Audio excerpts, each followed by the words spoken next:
সূর্যের মনে হয় যে তার থেকে বেশি তেজস্বী আর উজ্জ্বল কেউ নেই, তাই তার এই অহংকার ভঙ্গ করার জন্য মেঘ চলে আসে।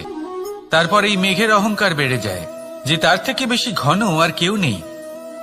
তারপরে বাতাসের একটা প্রবল দমক আসে আর মেঘেদের ছিন্ন ভিন্ন করে দিয়ে চলে যায়। তখন বায়ুর অহংকার বেড়ে যায়, আরো ভাবে যে তার থেকে বেশি শক্তিশালী আর কেউ নেই। এই দমকা বাতাস যখন বিশাল এক পর্বতের সাথে ধাক্কা খায়, তখন সেই বাতাসের অহংকারও চূর্ণ বিচূর্ণ হয়ে যায়। পরে পর্বত ভাবে যে তার থেকে বেশি ধীর আর শক্তিশালী আর কেউ নেই।